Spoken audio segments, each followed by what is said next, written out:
गुणार्णवं यतीन्द्रप्रवणं वन्दे रम्यजा मातरं मुनिं लक्ष्मीनाथसमारम्भां नाथयामुनमध्यमाम् अस्मदाचार्यपर्यन्तां वन्दे गुरुपरम्परां यो नित्यमच्युतपदाम्बुजयुग्मरुक्मव्यामोहतस्तदितराणि तृणाय मीने अस्मद्गुरोर्भगवतोऽस्य दयैकसिन्धोः रामानुजस्य चरणौ शरणं प्रपद्ये मातापिता युवतयस्तनया विभूतिः सर्वं यदेव नियमेन मदन्वयानाम् आद्यस्य नः कुलपतेर्वकुलाभिरामं श्रीमत्तदङ्घ्रियुगलं प्रणमामि मूर्धना भूतं सरश्च महदाह्वयभट्टनाथ श्रीभक्तिसारकुलशेखर योगिवाहान् भक्ताङ्घ्रिरेणुपरकालयतीन्द्रमिश्रान् श्रीमत्पराङ्कुशमनिं प्रणतोऽस्मि नित्यं कूजन्तं राम रामेति मधुरं मधुराक्षरम् आरुह्य कविताशाखां वन्दे वाल्मीकिकोकिलं वाल्मीकेर्मुनिसिंहस्य कवितावनचारिणः शृण्वन् रामकथानादं कोनयाति परां गतिं यः पिबं सततं रामचरितामृतसागरम् अतृप्तस्तं मुनिं वन्दे प्राचेतसमकल्मषं गोष्पदीकृतवाराशिं मशकीकृतराक्षसं रामायणमहामाला रत्नं वन्दे अनिलाक्ष्मजम् अञ्जनानन्दनं वीरं जानकी शोकनाशिनं कपीशमक्षहन्तारं वन्दे लङ्काभयङ्करं श्रीराघवं दशरथात्मजमप्रमेयं सीतापतिं रघुकुलान्वयरत्नदीपम् आजानुबाहुमरविन्ददलायताक्षं रामं निशाचरविनाशकरं नमामि श्रीरघुनन्दनपरब्रह्मणे नमः कन्याभरणिसञ्जातं वाधूलकुलभूषणं श्रीरङ्गार्यगुरोः पुत्रं शठगोपमहं भजे अस्मत् गुरुभ्यो नमः। భగవద్బంధువులారా, సుందరకాండలో 30వ సర్గలో 16వ శ్లోకం చెప్పుకున్నాం. అంతరంత్వహమాసాద్య రాక్షసీనాం అవస్థితః శనైః ఆశ్వాసయాన్నిర్య సంతాప బహుళామిమాం. నిన్న ఆ శ్లోకం చెప్పుకున్నాం.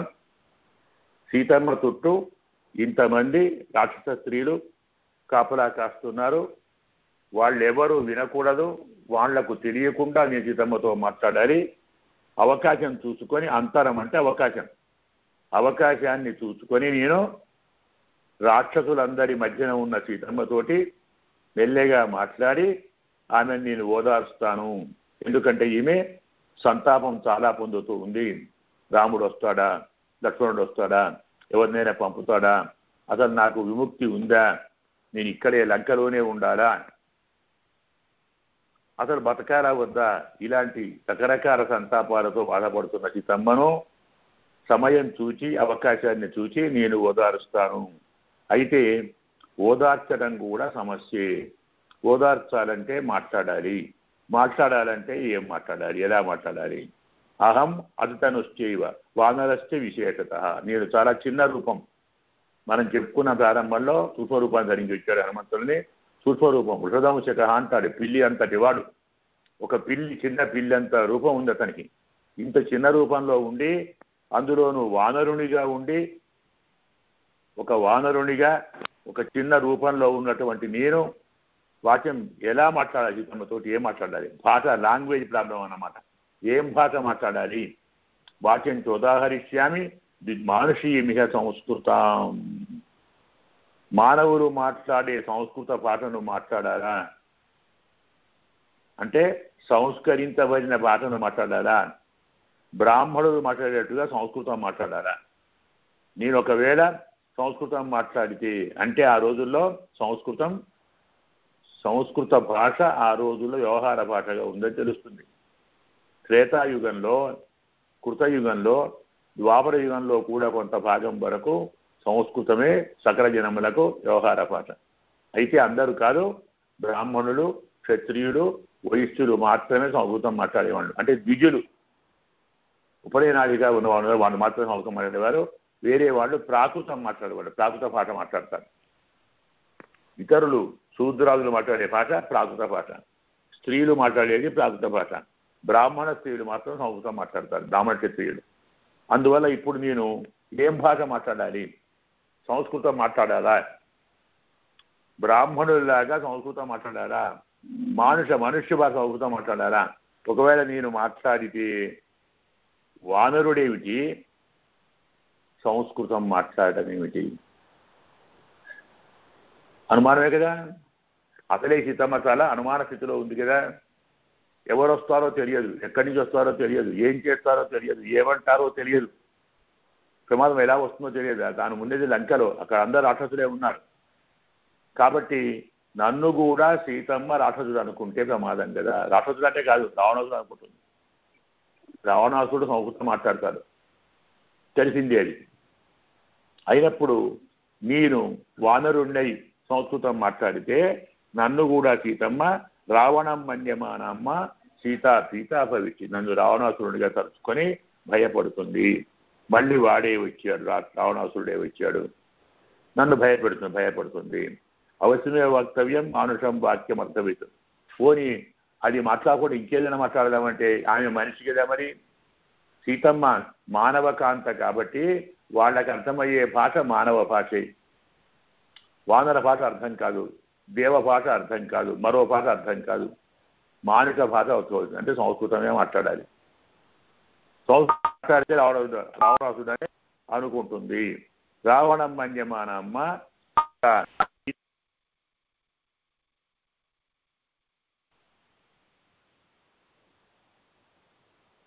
ఏమైంది చెప్పారా? జై శ్రీమణ్య స్వామి. అంటే కొత్త వాళ్ళు జాయిన్ అవటానికి ఏదో లాక్ అయిందంటే అంతరాయానికి క్షమించండి, మ్యూట్ చేసాము అంతే, లైన్స్ మిగతా వాళ్ళు మాట్లాడకుండా. జై శ్రీమణ్య.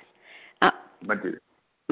రావణం మన్యమానమ్మ సీతా భవిష్యత్, నన్ను రావణాసురుడిగా భావించి సీతమ్మ భయపడుతుంది. కానీ తప్పకుండా మానవ భాషే మాట్లాడాలి. మయా సంపయితం చక్యాన్ని అన్యజేయమనింది.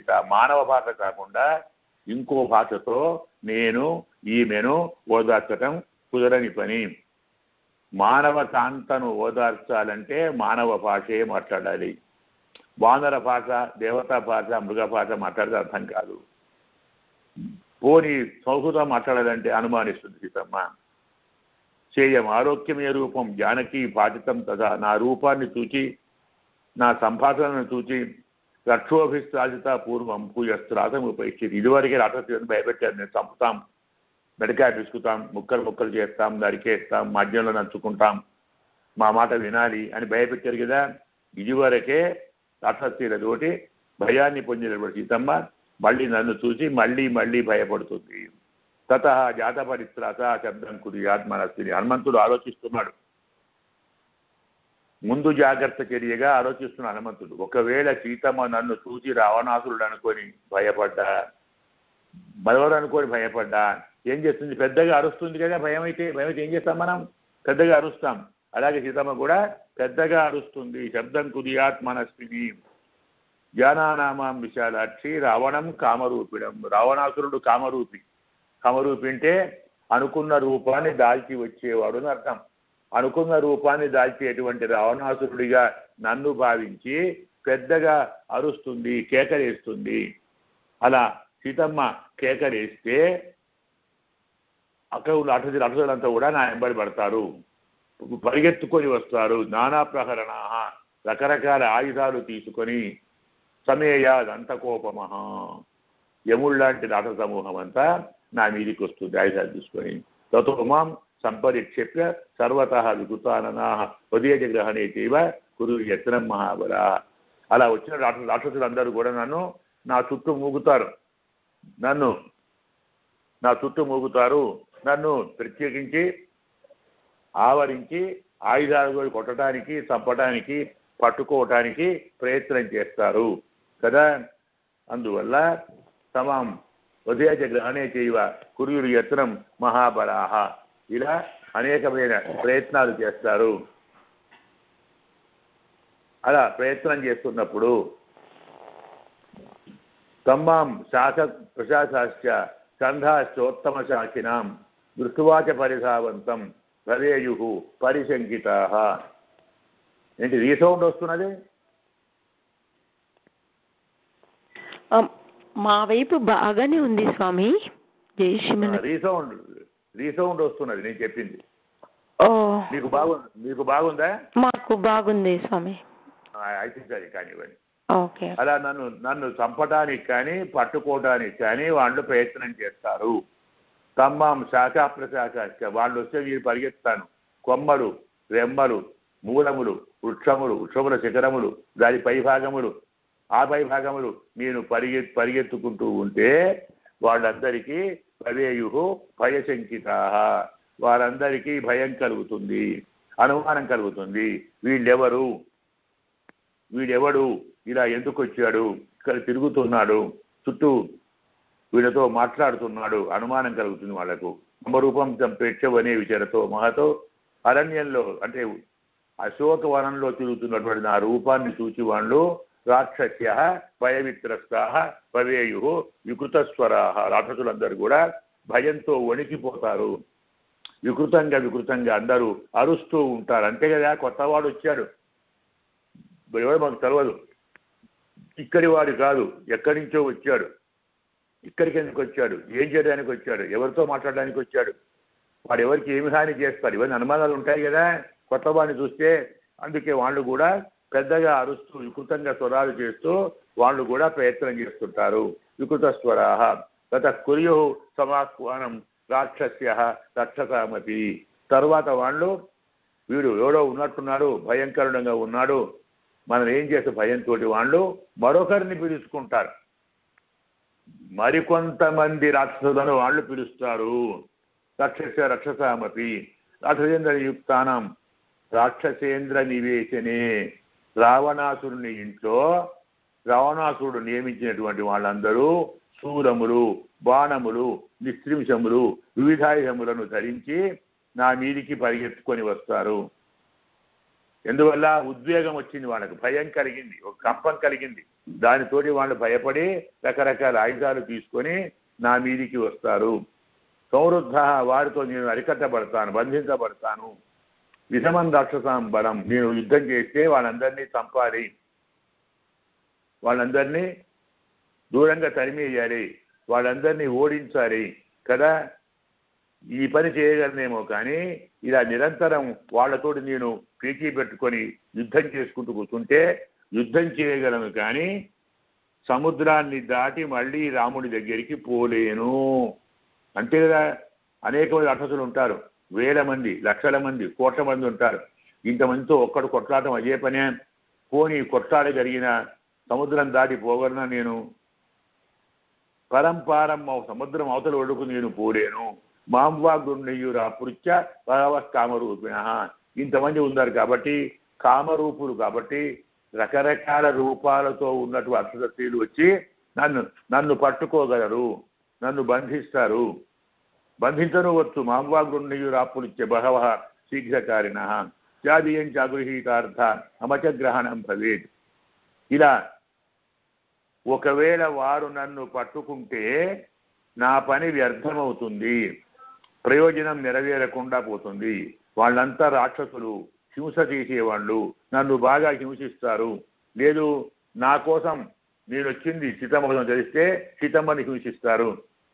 అంతే కదా, ఆమెతో మాట్లాడుతున్నాడు వీడు, ఆమె కోసం వచ్చి ఉంటాడు, ఆమెను హింసిస్తే వీడు దొరుకుతాడు అని సీతమ్మను హింసించవు. అంతే కదా, అక్కడ బంధిస్తే ఇక్కడ దొరుకుతాడు మనకు అని నన్ను పట్టుకోగలరు, లేదా సీతమ్మనైనా కానీ హింసించగలరు. ఇమాం వా జనకాత్మయాం హింస్యు.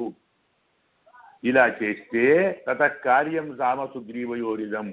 అప్పుడు సీతమ్మకేమాత్రము హాని కలిగిన రాముని పని, సుగ్రీవుని పని, మా పని వ్యర్థమవుతుంది, చెడిపోతుంది కదా. మేమందరం ఆమె కోసమే కదా చేసింది, సీతమ్మ కోసమే. సుగ్రీవుడు కానీ, అంగదుడు కానీ, రాముడు, లక్ష్మణుడు కానీ, జాంబవంతుడు కానీ వీళ్ళందరూ పనిచేసేది సీతమ్మ కోసమే కదా, వెతికేది ఆమె కోసమే. మరి ఆమెకేమన్నా అయితే ఈ పనంతా వ్యర్థమవుతుంది కదా. ఉద్దేశ్య నష్ట మార్గేస్మిన్ రాక్షసై పరివారితే. అసలు ఉద్దేశ్యం చెడిపోతుంది. రాక్షసులు మా చుట్టూ చేరుతారు, నన్ను బంధించే ప్రయత్నం చేస్తారు, నన్ను హింసిస్తారు, సీతమ్మని హింసిస్తారు. అసలు మా మొదటికి మోసం వస్తుంది నా పనికి. సాధన పరీక్షిస్తే గుప్తే వసతి జానకి. సీతమ్మ ఎక్కడుంది? లంకలో ఉంది. లంక చుట్టూ రాక్షసులు ఉన్నారు, లంకకు చుట్టూ సముద్రం ఉంది కదా. సముద్రంతో చుట్టబడినటువంటిది రాక్షసులతో చుట్టబడినటువంటి ఈ ప్రదేశంలో సీతమ్మ ఉంది. నాణ్యం పశ్చామి రామస్య సహాయం కార్య సాధనే. పోని నేను పోతే పోయాను, నేను యుద్ధం చేస్తాను, మరణిస్తానేమో అని అనుకుంటే, అలా అనుకున్నా కానీ నాణ్యం పశ్యామి రామస్య సహాయం కార్యసాధనే, నేను పోతే రామునికి సాయం చేసేటువంటి వారు ఇంకొకరెవరూ లేరు. అంటే సముద్రాన్ని దాటి రాగలవారు మరెవ్వరూ లేరు. ఉన్న నేనొక్కడిని ఇక్కడ దెబ్బతిన్నా కదా, హింసించబడ్డా, బంధించబడ్డా, అరికట్టబడ్డా, ఆవరించబడ్డా, ఇంకొకడు వచ్చి రాముడికి సాయం చేసేవాడు ఇక్కడ దొరకటం లేదు. మరి ఏం చెయ్యాలి అంటే, నేను బాగుండాలి, నేను క్షేమంగా ఉండాలి, నేను వాళ్ళతోటి యుద్ధం రాకుండా చూసుకోవాలి, సీతమ్మ కేకేయకుండా చూసుకోవాలి, సీతమ్మ భయపడకుండా చూసుకోవాలి. యుద్ధం వచ్చిన వశ్యామి యువకతేమై వానర, నేను చనిపోయినా నాకేమైనా ఆపద జరిగినా జాగ్రత్తగా ఆలోచిస్తే 100 యోజనాల విస్తీర్ణం ఉన్నటువంటి సముద్రాన్ని దాటగలవాడు ఇంకోడైనా మరొకడు ఉన్నారా? ఎవరు లేరే. కామం హంతం సమర్థోస్మి సహస్రాన్ని చెప్పి రక్షసాం. కావాలంటే నేను 1000 మంది రాక్షసులను చంపగలనేమో కానీ యుద్ధం చేసి అది శిక్ష్యామ్యహం ప్రాప్తం పరంపారం మహోదదే. యుద్ధం చేసుకుంటూ కూర్చుంటే సముద్రాన్ని ఎప్పుడు దాటాలి, ఎప్పుడు రాముని దగ్గరికి పోవాలి, ఎప్పుడు ఈ వార్త అక్కడ వారికి చెప్పాలి.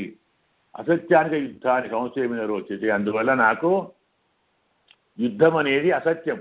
అసత్యం అంటే తప్పకుండా గెలుస్తామన్న నమ్మకం లేదు. వాళ్ళు గెలవచ్చు, మనం గెలవచ్చు. మనమే గెలుస్తారనే గ్యారంటీ ఏం లేదు, వాళ్ళు కూడా గెలవచ్చు. కాబట్టి సందేహం ఉన్నటువంటి పని మనం చేయకూడదు. నాకు అస్సలు ఇష్టం లేదు, తప్పకుండా కార్యసిద్ధి అవుతుందని నమ్మకం ఉన్నప్పుడు మాత్రమే పని చేయాలి. సందేహం ఉంటే అలాంటి పని చేయకూడదు. సంశయోమే నరోచతే. సందేహం అనేది నాకు రుచించదు. కష్ట నిస్సంశయం కార్యం కుర్యాత్ ప్రాజ్ఞ సంశయం. తెలివి గలవాడు, జ్ఞానము గలవాడు ఎవరైనా సరే నిస్సంశయమైన కార్యమే చేస్తాడు, కానీ సంశయం ఉన్న పని చెయ్యడు. సంశయం ఉంటే అవుతుందో లేదో, పని కావచ్చు, పని కాకపోవచ్చు. మరి కాకపోతే ఎట్లా? కాబట్టి కాకపోవచ్చు అనేటువంటి అనుమానం వస్తే ఆ పని ఎవరు, బుద్ధిమంతుడైన వాడు ఎవరు ఆ పని చేయరు. సంశయం లేని కార్యమే బుద్ధిమంతుడైనా చేస్తాడు. ఇక దోషో మహాన్ శిష్యాత్ మమ సీతాభిభాషణే. నేను సీతమ్మతో మాట్లాడాలనుకుంటే ఇన్ని ప్రాబ్లమ్స్ ఉన్నాయి, ఇన్ని బాధలు ఉన్నాయి. నన్ను అనుమానిస్తుందేమో, నాతో మాట్లాడుతుందో లేదో, రావణాసుడు అనుకుంటుందేమో, అందరినీ పిలుస్తుందేమో, మాకు యుద్ధం జరుగుతుందేమో, నేను లంక దాటి పోలేనేమో, ఆమెకు ఏమైనా బాధ కలుగుతుందేమో, ఆమెను బంధిస్తారో, ఆమెను హింసిస్తారో కదా. చూచారా హనుమంతుడు ఎన్ని రకాలుగా ఆలోచిస్తున్నాడు. మంత్రి అంటే అలాగ ఉండాలి. మంత్రి అయిన వాడు చాలా దూరదర్శి కావాలి, చాలా దూరం ఆలోచించాలి. ఏం చేస్తే ఏమవుతుంది, ఏమవుతే మళ్ళీ ఫలితం ఏమవుతుంది, మన ప్రయోజనం ఏమవుతుంది, మన పని అవుతుందా కదా, ఇవన్నీ చూడాలి. కాబట్టి నేను సీతమ్మతో మాట్లాడాలి అంటే చాలా చాలా దోషాలు, చాలా చాలా ప్రమాదాలు ఉన్నాయి. ప్రాణత్యాగస్య వైదేహ్య భవేద్ అనభివర్ణే. పోనీ అలా ఉన్నప్పుడు మాట్లాడకుండా ఉండొచ్చు కదా అంటే, నేను మాట్లాడకుంటే సీతమ్మ ప్రాణత్యాగం చేస్తుంది. ఇప్పుడే తయారైంది కదా, మనం చెప్పుకున్నాం. జడగోటి మెడ గుడిపెట్టుగా దలుచుకుంది. నీకు ఎందుకు బతకాలే, రాముడు లేడు, లక్ష్మణుడు లేడు, కౌసల్య లేదు, సుమిత్ర లేదు, కైకేయి లేదు, భరతుడు శత్రుఘ్నుడు మనవాళ్ళు ఎవరు లేరు, తొడుగు అందరు రాక్షసులు ఉన్నారు. నేను వీళ్ళతో ఎలా ఉండాలి, ఎలా బతకాలి, నా వల్ల కాదు, నేను ప్రాణత్యాగం చేస్తాను అనుకుంది కదా సీతమ్మ. తాను విన్నాడు కదా.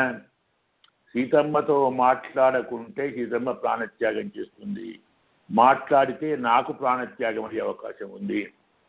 రాక్షసులు వస్తారు, యుద్ధం చేస్తారు, ఆమెను దాచిపెడతారు, నేను దాచిపెడతాను. మరి ఏం చేయాలి? పెద్ద సమస్య వచ్చి పడింది.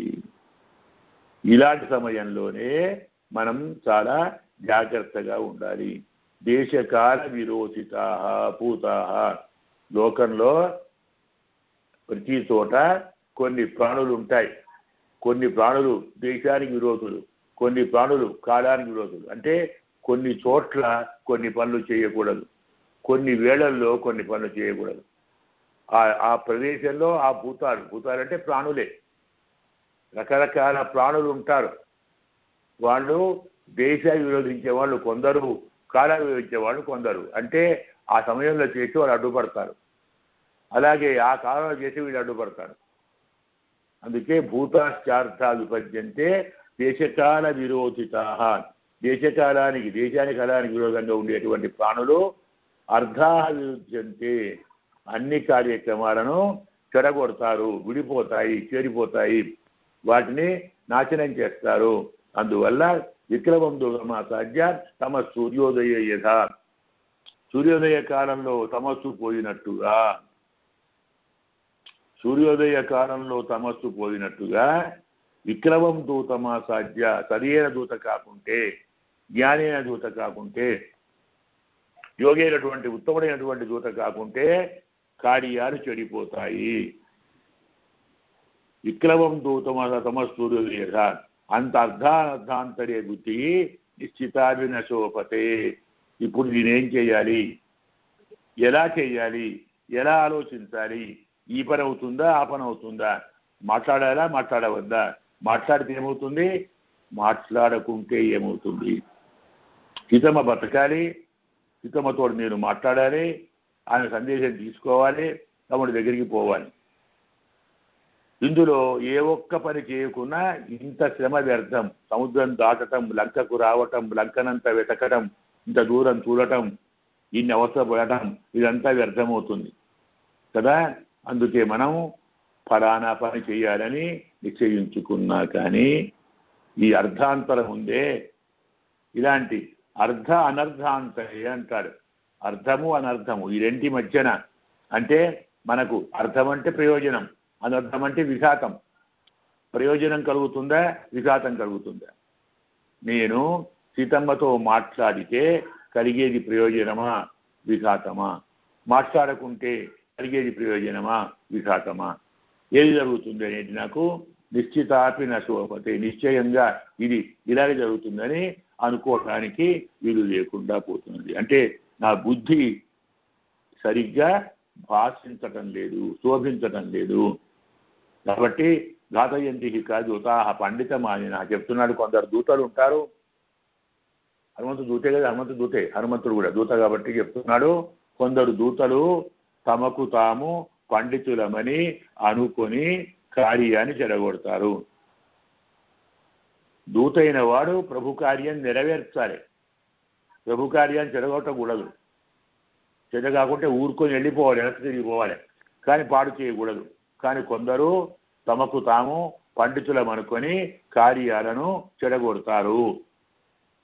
ఇప్పుడు ఏం చేయాలి, ఎలా, ఏం చేయాలి? నా పని అయిపోతుందా కదా, నా కార్యం నాశనం కాకూడదు, వ్యర్థం కాకూడదు, సీతమ్మ బతకాలి, సీతమ్మతో మాట్లాడాలి, రాక్షస స్త్రీలు రాకూడదు, సీతమ్మ భయపడకూడదు కదా.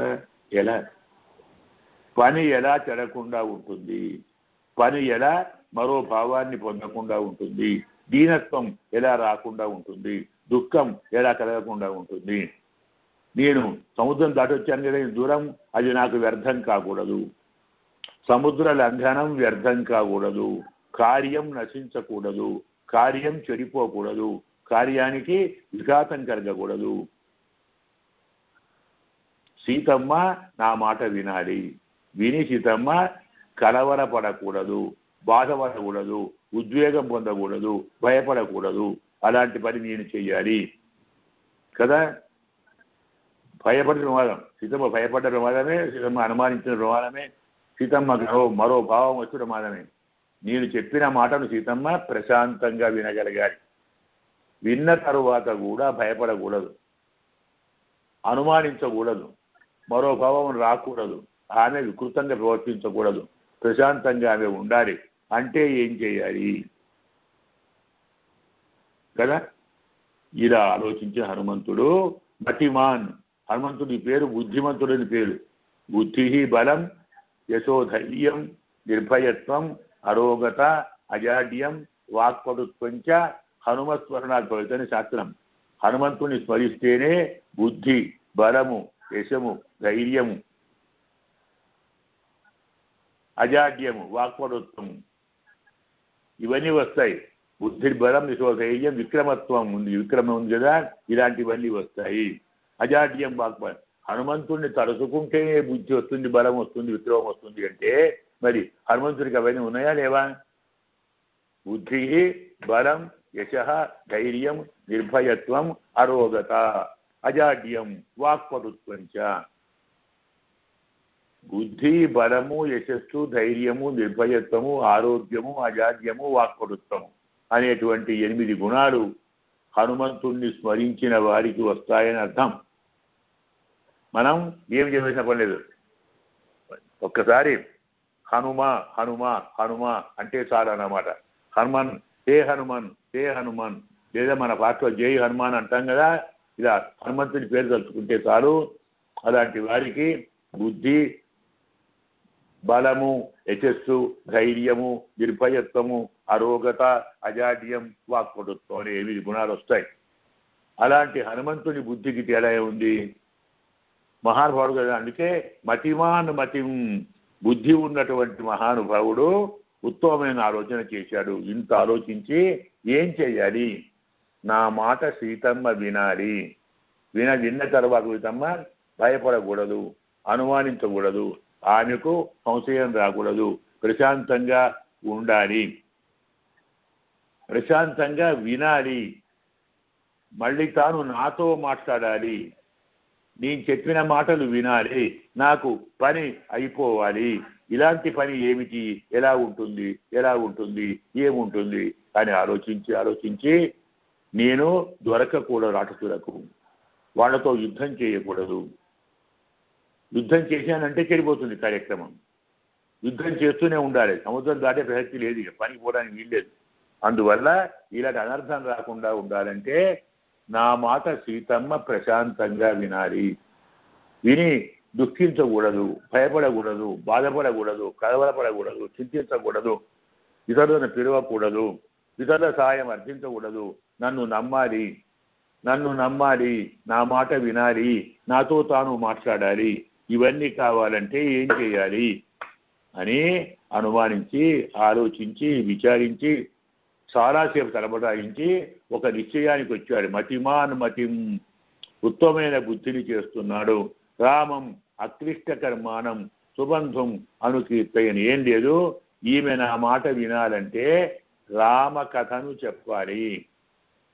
రాముని గురించి చెప్పినట్టయితే ఆమె సంతోషంగా వింటుంది, భయం పోతుంది, బాధ పోతుంది, దుఃఖం పోతుంది, సంశయం పోతుంది, సంతోషం కలుగుతుంది కదా. సీతమ్మకు రాముడి కంటే గొప్పవాడు బంధువు ఎక్కడున్నాడు? స్వబంధువు అయినటువంటి రాముడిని. అలాగే రాముడు ఎలాంటి వాడంటే అక్లిష్ట కర్మాణం, ఎంత గొప్ప పనైనా కష్టపడకుండా అనాయాసంగా చేసేవాడు. మనం చిన్న పనైనా పెద్ద కష్టపడతాం కదా, ఎంతో కష్టపడతాం చిన్న పనైనా కానీ రాముడు ఎంత పెద్ద పనైనా అవలీలగా చేస్తాడు, అనాయాసంగా చేస్తాడు, సమర్థుడు, యోగ్యుడు. అలాంటి రాముణ్ణి, సీతమ్మ బంధువైనటువంటి రాముణ్ణి నేను కీర్తిస్తాను. దానివల్ల రామ కీర్తన చేస్తే ఈమె మనస్సు కలవరపడదు, ఉద్వేగాన్ని పొందదు, భయపడదు, ఎందుకంటే ఆ మనసు అక్కడే ఉంది కదా. సీతమ్మ రోజు ఆలోచిస్తుంది. ఇప్పటిదాకా సీతమ్మ ఆలోచించేది రామ రామ రామ, హా రామ హా లక్ష్మణ అని చెప్పుకున్నాం కదా. రామ రామ రామ అంటుంది. రాముడిని నిరంతరం ఆలోచిస్తున్నది కాబట్టి ఆ రాముడి గురించే మాట్లాడితే సీతమ్మ కలవరపడదు, ఉద్వేగము చెందదు. రామ కథ చెప్తాను అంటే రామాయణం చెప్తాను, రామాయణం వినిపిస్తే సీతమ్మ కలవరపడదు, బాధపడదు, భయపడదు, సంతోషిస్తుంది, నాతో మాట్లాడుతుంది. ఇక్ష్వాకు కూడా వరిష్ఠస్య రామస్య విదితాత్మన. ఎవరు? రాముడు. ఇక్ష్వాకు వంశంలో వరిష్ఠుడు, అంటే చాలా శ్రేష్ఠుడు, విదితాత్మ, ఇంద్రియ నిగ్రహం కలవాడు, ఆత్మజ్ఞానం కలవాడు, శుభాధర్మయుక్తాన్ని వచ్చిన సమర్పయన్. అలాంటి రాముడి యొక్క మంచి మంచి మాటలు, శుభకరమైన మాటలు, ధర్మం కలిగినటువంటి మాటలు కొన్ని వినిపిస్తాను. శ్రావయిష్యామి సర్వాణి మధురాం ప్రభువంతిరం. మధురంగా తీయగా మాట్లాడుతూ రామచరితాన్ని నేను చెబుతాను, రాముడి గురించి మాట్లాడుతాను, రాముడి వైభవం చెప్తాను. శ్రద్ధ యథా సీత తథా సర్వం సమాధతే. సీతమ్మ నా మాటను శ్రద్ధగా ఎలా వింటుందో అలా కావాల్సిన పని అంతా నేను చేస్తాను. హనుమంతుడు మరి బుద్ధిమంతుడు, ఉత్తమమైన మంత్రి, యోగ్యవాడు కాబట్టి ఇంత ఆలోచించి ఉపాయాన్ని కనుక్కున్నాడు. రామ కథ చెప్పితే, రాముని మాట చెప్పితే సీతమ్మ కలత చెందదు, కలవరపడదు, బాధపడదు, దుఃఖించదు, నా మాటల మీద శ్రద్ధ వహిస్తుంది. అందుకే ఆ మాట చెప్తాను అనుకున్నాడు. ఇటు బహువిధం మహాప్రభావ జగద్వతే వదాం అవేక్షమాణ. ఈ రీతిలో హనుమంతుడు సీతమ్మను అశోకవనం శంసుభా వృక్షం కింద చూస్తూ బహువిధం అంటున్నాడు. చాలా రకాలుగా ఆలోచించాడు. రఘురామ అవేక్షమాణ, సీతమ్మను చూస్తూ చాలా విధాలుగా ఆలోచించి మధురం అవితధం జగాద వాక్యం, మధురంగా సత్యముగా, అసత్యం కాకుండా, సత్యమైన మాట దొరకదు మనకు లోకంలో నిజం చెప్పాలంటే కఠినంగా ఉంటుంది, అబద్ధం చెప్పాలంటే అనుకూలంగా ఉంటుంది కదా. అందువల్ల మనకు అనుకూలంగా ఉన్నటువంటి మాటనే చెప్పాలి, కానీ అది మధురంగా ఉండాలి. మధురంగా ఉండే అబద్ధం చెప్పొద్దు, నిజమే చెప్పాలి. సత్యం కావాలి, మధురం కావాలి, ఇలాంటి దాన్నే చెప్పాలి. కాబట్టి ఆ మాటను చెప్తున్నాడు. మధురం అవితథం జగాద వాక్యం దుర్విడపాంతరమాస్తితో హనుమాన్. దుర్విడపాంతరం, వృక్షముల యొక్క కొమ్మల మధ్యన దాక్కుని ఉన్న హనుమంతుడు సీతమ్మతోటి మధురంగా రాముడి కథను చెప్పటానికి ప్రయత్నిస్తున్నాడు, మాట్లాడుతున్నాడు అనే భావం చెప్తున్నాడు. ఇలా మనకు 30వ సర్గ ఈనాటితో పూర్తయింది. స్వస్తి ప్రజాభ్యః పరిపాలయంతాం న్యాయేన మార్గేణ మహీం మహీషాః గోబ్రాహ్మణేభ్యః శుభమస్తు నిత్యం. లోకాః సమస్తాః సుఖినో భవంతు. అస్మత్ గురుభ్యో నమః. జై శ్రీమన్నారాయణ.